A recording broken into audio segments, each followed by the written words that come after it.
Hello everyone, I am very glad that you're joining this story. Subscribe, like and comment. Enjoy the story, smile more often. The hospital room smelled faintly of antiseptic and flowers, a bittersweet combination that somehow made the air feel heavier. It was late at night, and the world outside was quiet, but my mind was anything but. I sat beside my mom's hospital bed, holding her fragile hand as her breathing grew shallower by the second. The reality of her situation was sinking in. She didn't have much time left. We hadn't talked much that evening. She was too weak, and I didn't want to push her.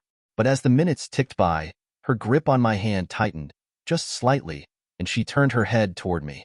Her lips trembled as she tried to speak, and I leaned in closer, expecting some last bit of motherly wisdom or a final goodbye. Instead, she whispered words that would change my life forever. "You're not my biological child. I switched you at birth." At first, I thought I had misheard her. My heart skipped a beat, and I froze, unable to process what she had just said. "What?" I managed to choke out, my voice trembling. Her eyes, cloudy but intense, met mine. "I made a mistake," she whispered again, her voice barely audible. "A horrible mistake. I thought I was doing the right thing, but I was wrong. I'm so sorry." My chest tightened, and I felt like the air had been sucked out of the room. "Mom, what are you talking about?" I asked, panic rising in my voice. "What do you mean? You switched me at birth?" She didn't answer. Her eyes fluttered shut, and her breathing slowed. I shook her gently, desperate for her to wake up and explain, but it was too late. Within moments, she slipped into unconsciousness, leaving me alone with her unfinished confession. The next morning, she passed away. The weight of her last words hit me like a freight train as I stood by her bedside, staring at the woman who had raised me, the woman who had just revealed that my entire life might have been a lie. My grief was tangled with confusion and anger.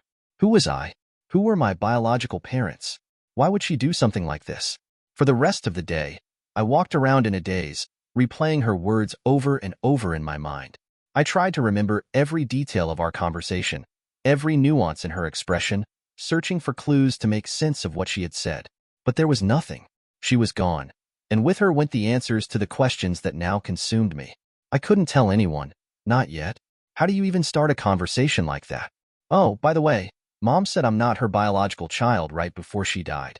Crazy, right? No, this wasn't something I could casually bring up at the next family dinner. I spent the next few days combing through her belongings, hoping to find something, anything, that could shed light on her confession. In the back of her closet, hidden beneath stacks of old clothes, I found a small box filled with journals and letters. My hands shook as I opened it, feeling like an intruder in her private world. One journal, dated a few months after I was born, caught my attention immediately. The handwriting was shaky, as if she had been too overwhelmed to write neatly. One entry read, "I can't undo what I've done. I thought I was protecting my family, but now it feels like a mistake I can never fix. I don't know how I'll ever tell them the truth." Her words confirmed what I had been dreading.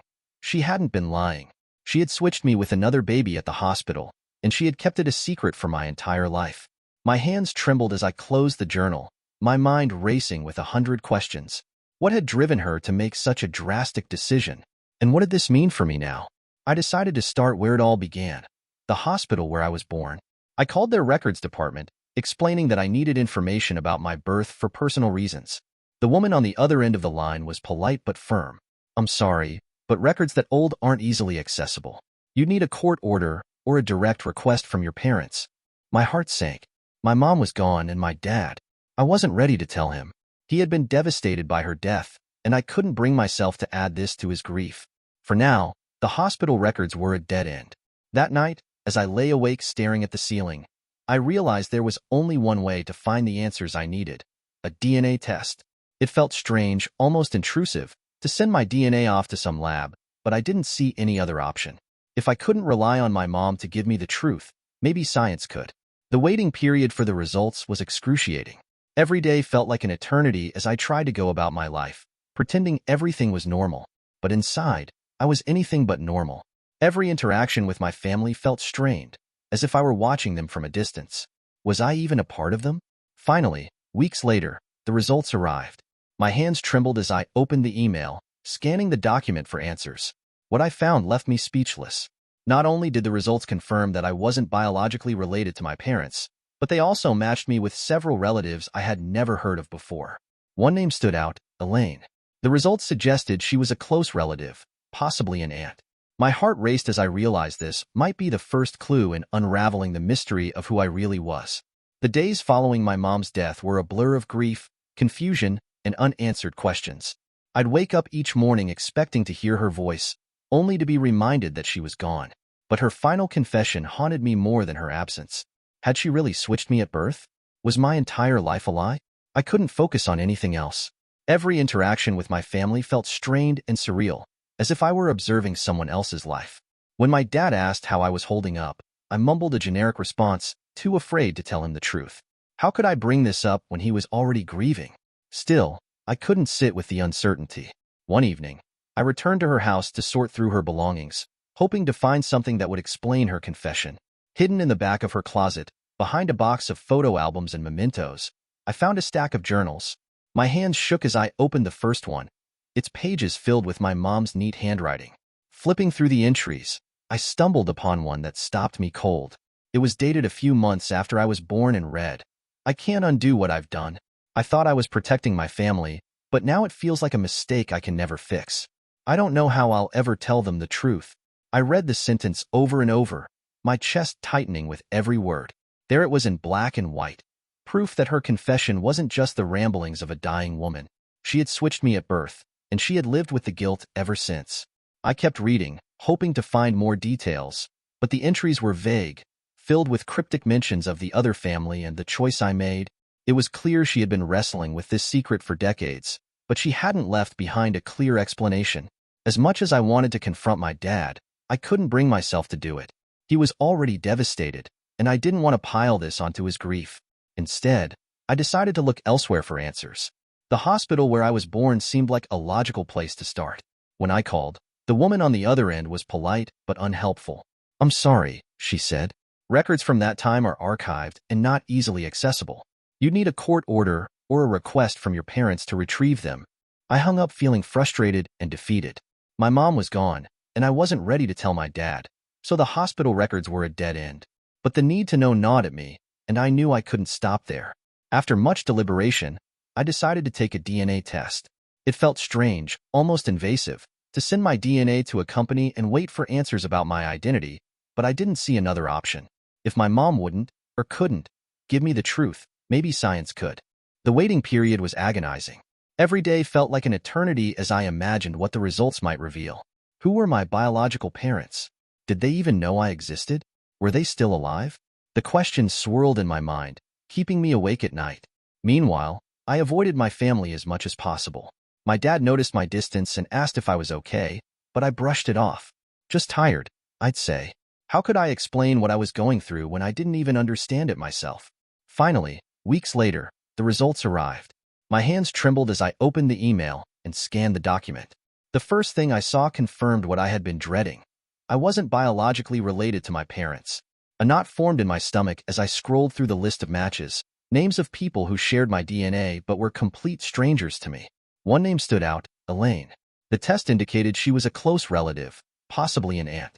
My heart raced as I stared at the name, realizing this might be the first real clue in unraveling the mystery of who I was. I hesitated for a long time before reaching out to her. How do you even start a conversation like that? "Hi, I think we might be related because my mom switched me at birth." Eventually, I sent a short, cautious message explaining the situation. To my surprise, Elaine responded almost immediately. Her reply was brief but intrigued. "This is shocking, but I think I might know something about this. Let's talk." I set up a call with her for the next day, my nerves on edge as I wondered what she might say. Would she confirm my suspicions? Or would this lead to even more questions? As I sat in my room, staring at my phone and waiting for the call, I realized how much my world had already changed. Everything I thought I knew about myself, my family, and my identity was now up in the air. And while I wasn't ready for what I might find, I knew I couldn't stop now. After the initial shock of my mom's deathbed confession began to subside, I knew I needed answers. Sitting in the uncertainty was unbearable. My first thought was to contact the hospital where I was born. Surely, they'd have records of the day I came into this world, something that could confirm or disprove what my mom had told me. When I called the hospital's records department, the woman on the other end of the line was polite but apologetic. I'm sorry, she said. Our records from over 30 years ago are either archived or destroyed. You'd need a court order to access anything we might still have. Her words felt like another dead end. I hung up, staring at the phone in frustration. The hospital had been my best chance to piece together the truth about my birth, and now that avenue was closed. But I wasn't ready to give up yet. As I mulled over my next steps, a friend suggested taking a DNA test. It might not give you all the answers, she said, but it could connect you to people who share your biological family tree. The idea felt strange at first. Sending my DNA off to a lab and waiting for strangers to pop up on a digital family tree wasn't exactly how I imagined solving this mystery. But what other choice did I have? If my mom had hidden the truth for all these years, maybe science could uncover it. I ordered a DNA kit, spit into the tube, and mailed it off. The waiting period was excruciating. Every day felt like an eternity as I checked my email obsessively, hoping for results.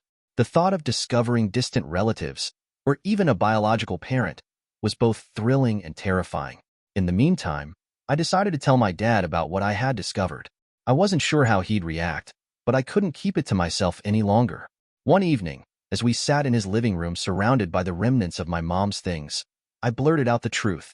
"Dad," I began, my voice shaking, "I need to tell you something. Before Mom died, she said something. Something shocking."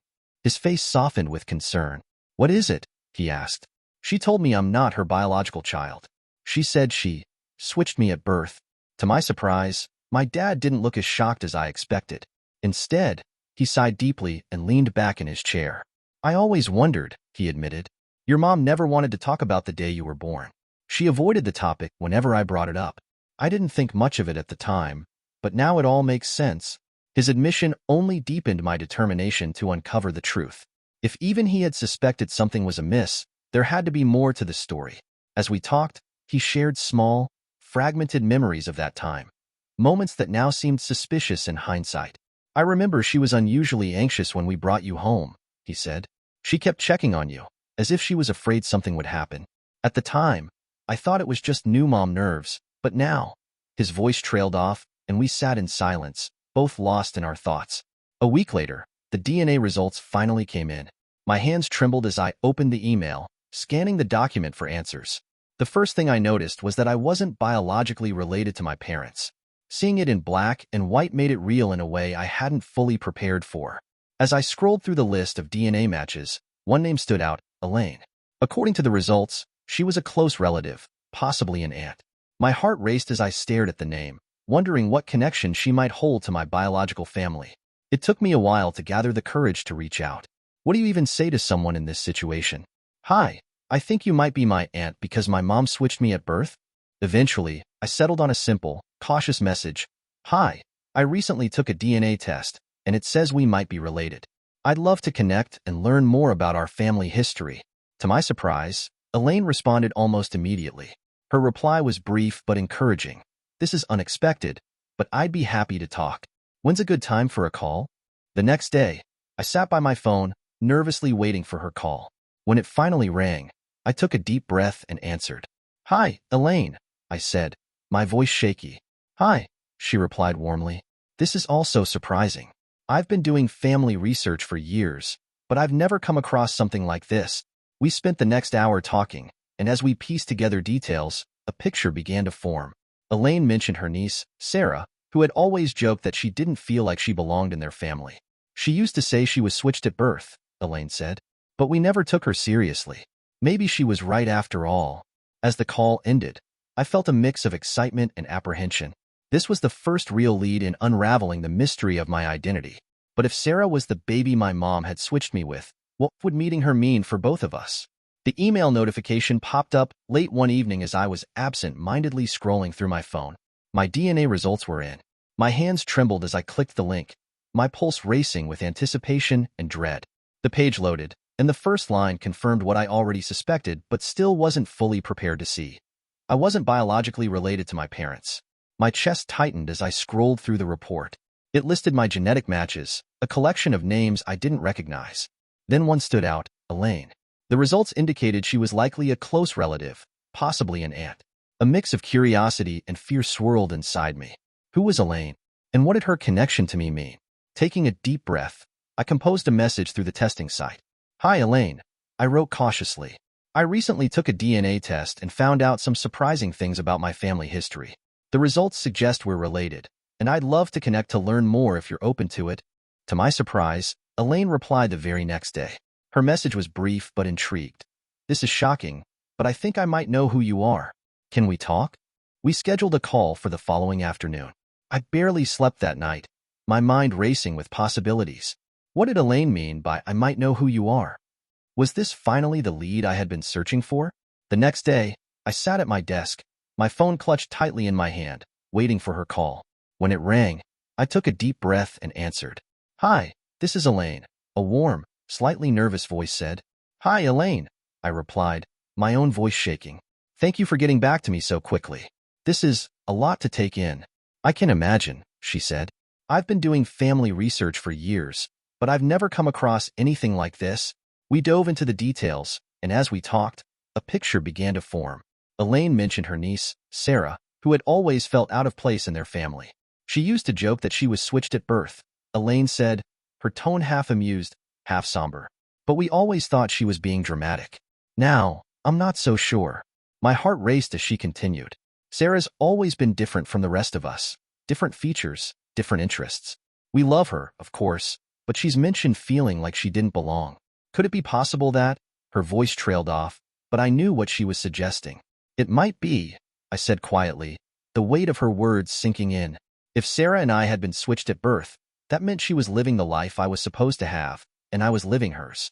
Elaine and I exchanged contact information, and before the call ended, she promised to speak to Sarah about everything. She deserves to know, Elaine said, and I think you two need to meet. After we hung up, I sat in silence, processing everything. My mom's confession had felt abstract, a shocking secret that didn't fully feel real. But now, with Elaine's story and the possibility of meeting Sarah, the reality of the situation was hitting me hard. I couldn't stop thinking about Sarah. Did she know the truth? If not, how would she react when she found out? Would she even want to meet me? And what would it mean for both of us to confront the lives we were meant to have? A few days later, Elaine sent me Sarah's contact information. She's willing to talk, Elaine wrote in her message. She's as shocked as you are, but she wants to hear your side of things. I stared at Sarah's phone number for what felt like hours, my heart pounding. Finally, I mustered the courage to text her. Hi, Sarah. My name is Name, and I think we might have been switched at birth. I'd love to talk whenever you're ready. Sarah replied almost immediately. I've heard a little from my aunt. This is overwhelming, to say the least. But yes, let's talk. We scheduled a call for the next evening, and as I prepared to speak to the person who might have been living my life, a strange mixture of excitement and fear coursed through me. This was the closest I had ever been to the truth, and I had no idea what I would find on the other side. Elaine had been instrumental in arranging the meeting. She reassured me that Sarah was just as curious and nervous as I was, which didn't do much to calm my racing thoughts. The day of the meeting, I arrived at the cafe 20 minutes early, my stomach tied in knots. As I waited, I couldn't help but wonder what Sarah would be like. Would she look like me? Would she want to form a connection? The moment she walked in, my breath caught. She looked like a younger version of my mom. Same auburn hair, same almond-shaped eyes, and even a similar smile. It was like seeing a ghost of the woman who had raised me, but with subtle differences that made her uniquely herself. We locked eyes across the room, and I could tell she was just as stunned as I was. Sarah? I asked tentatively, standing up from my seat. That's me, she said with a nervous laugh, her hands fidgeting with the strap of her bag. We sat down, and for a long moment, neither of us spoke. It was as if the weight of the situation had stolen all the words we'd planned to say. Finally, she broke the silence. This is so weird, she admitted, a slight smile playing at her lips. I nodded, exhaling a shaky laugh. Yeah, weird doesn't even begin to cover it. As we started talking, the nerves slowly began to fade. Over steaming cups of coffee, we shared our stories. I told her about my mom's deathbed confession and the journals I'd found, while she shared what it had been like growing up in her family. It always felt off, she said, stirring her coffee absent-mindedly. My parents were fine, but I never really connected with them. They were so cold, so strict. I used to joke that I was switched at birth, but I never thought it could actually be true. When I showed her pictures of my mom, Sarah's eyes filled with tears. She held the photo in her hands, studying every detail. She's beautiful, she whispered. I've always wondered what my real mom was like. Her words hit me hard. For all my grief and confusion, I'd at least had the chance to know my mom, to be raised by her and feel her love. Sarah hadn't. She'd spent her life feeling out of place, without even knowing why. In turn, Sarah showed me pictures of the family who had raised her, my biological family. It was surreal seeing my own features reflected back at me in people I'd never met. Her father, my biological dad, had my nose and jawline, while her siblings had the same wavy hair I'd always struggled to tame. We talked for hours, exchanging details about our lives and trying to piece together how this could have happened. "Do you think your mom ever knew?" Sarah asked, her voice tentative. I shook my head. "I don't think so.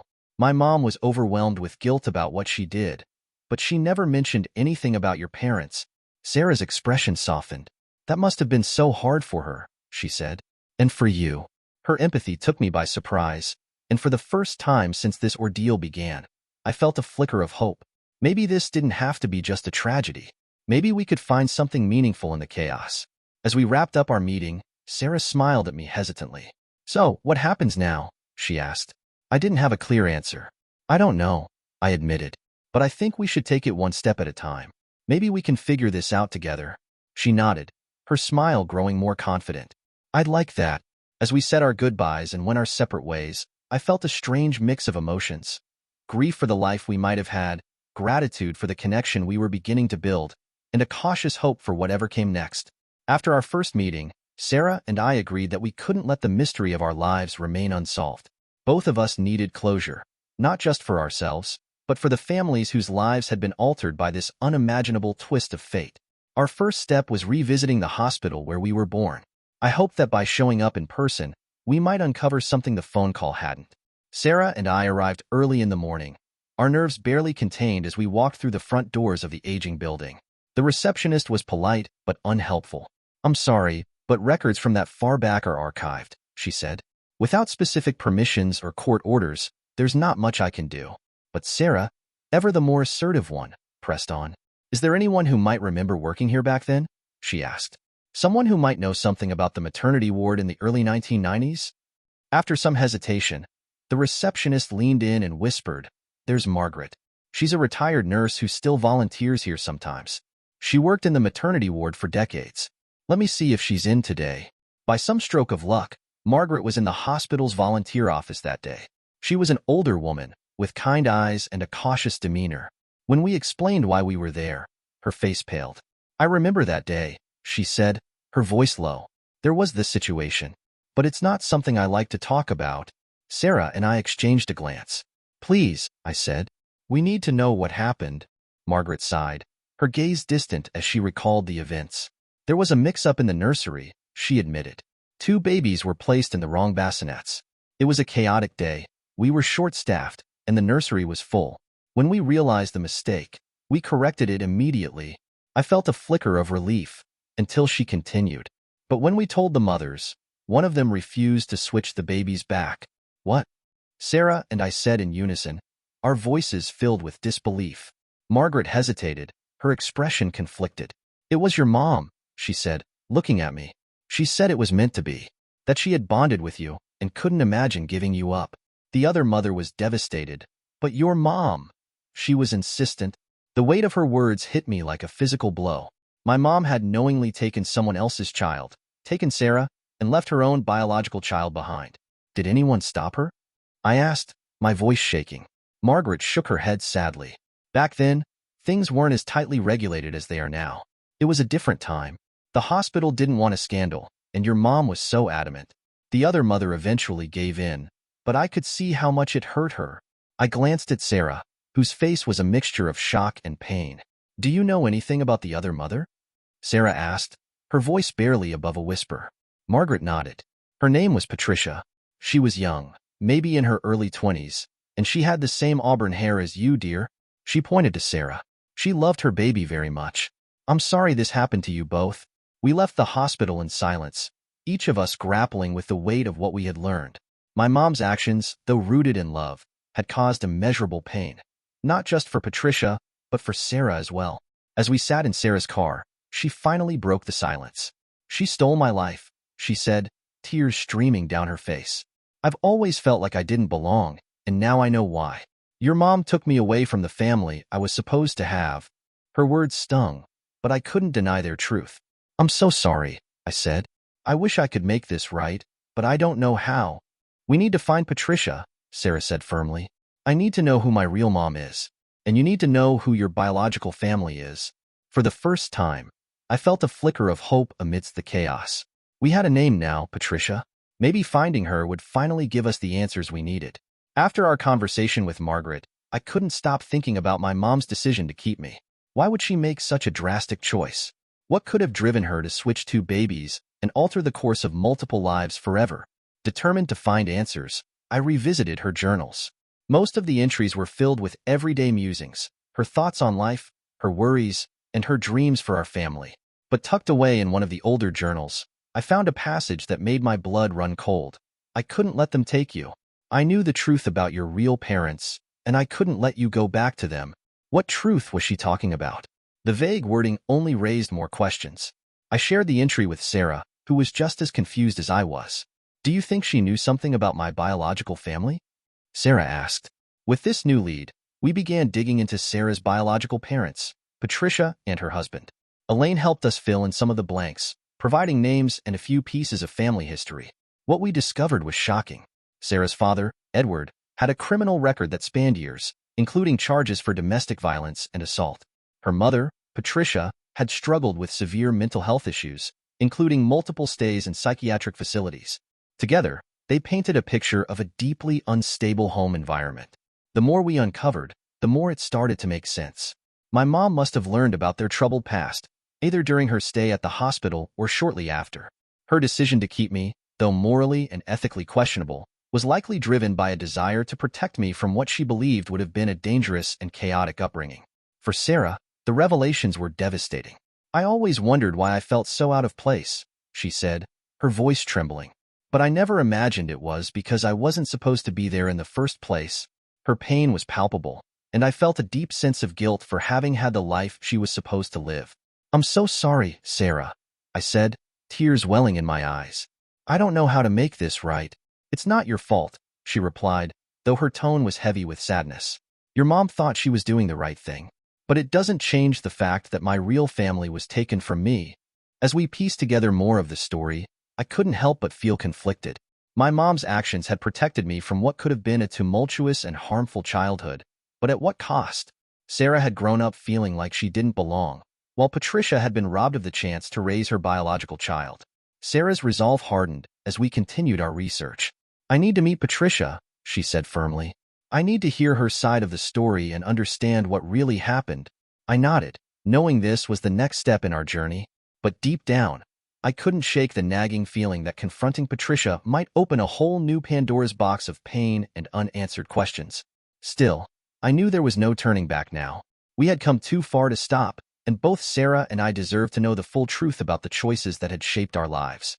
With the information we had pieced together, Sarah and I decided it was time to face the past head-on. She wanted to meet Patricia, the woman who was supposed to be her mother, and I couldn't deny that I needed to meet my own biological family too. Though terrified, I knew this was a step we both needed to take. Elaine helped arrange the meeting at her home. Patricia and her husband, Edward, were now in their 60s. From what we had learned, Edward's troubled past was behind him, and he had spent the last couple of decades trying to rebuild his life. Still, the thought of meeting them filled me with trepidation. When Sarah and I arrived, we were greeted by Elaine at the door. She gave us a reassuring smile and led us into the living room, where Patricia and Edward were waiting.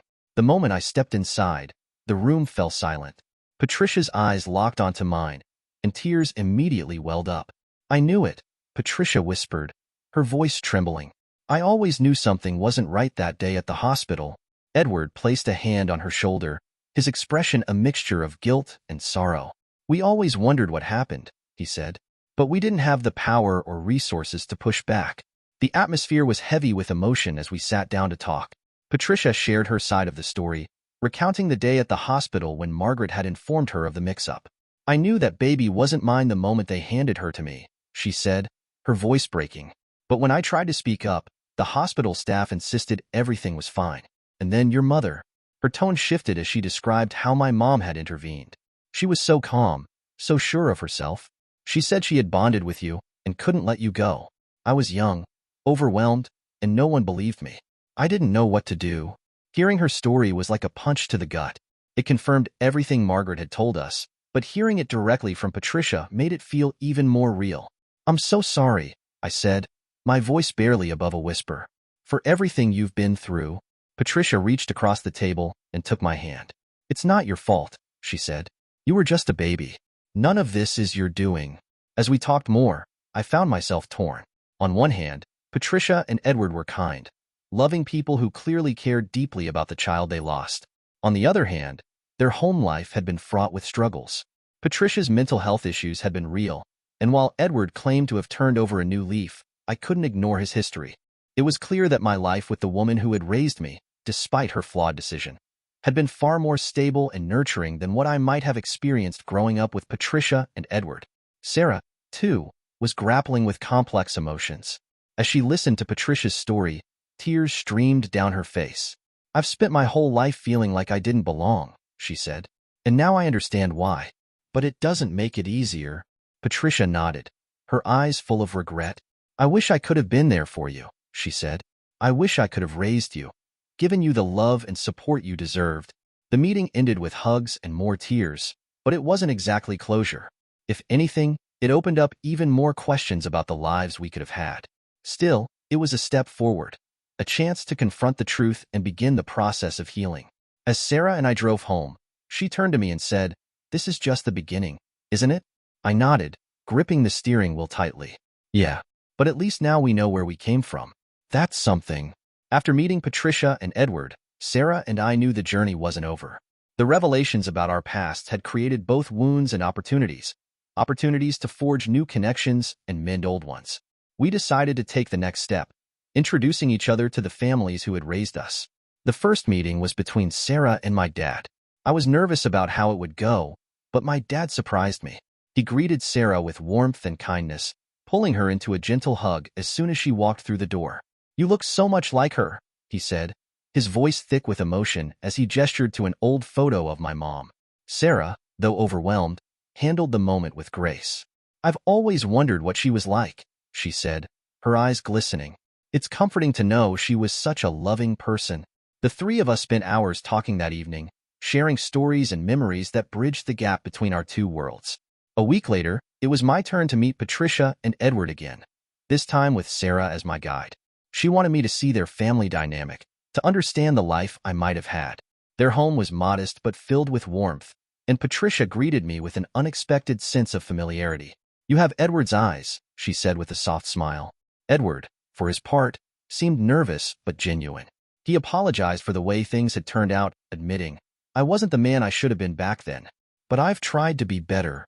It was a surreal experience, sitting at a table with people who were biologically my family yet felt like strangers. But as the evening went on, I began to see glimmers of connection, a shared sense of humor, small mannerisms that mirrored my own. It was a lot to process, but I was grateful for the opportunity to fill in the blanks about where I came from. As Sarah and I navigated these new relationships, our bond deepened. We leaned on each other during moments of doubt and confusion, finding solace in the fact that no one else could truly understand what we were going through. For Sarah, spending time with my dad helped her feel closer to my mom. He shared stories about her kindness and resilience, stories that gave Sarah a sense of the mother she never had a chance to know. "I feel like I'm getting to know a part of myself through her," Sarah told me one day. For me, getting to know Patricia offered a different kind of clarity. While I didn't feel an immediate maternal connection with her, I appreciated her efforts to be honest and vulnerable. It helped me see my mom's decision in a new light, not as a selfish act, but as one driven by fear and a desire to protect.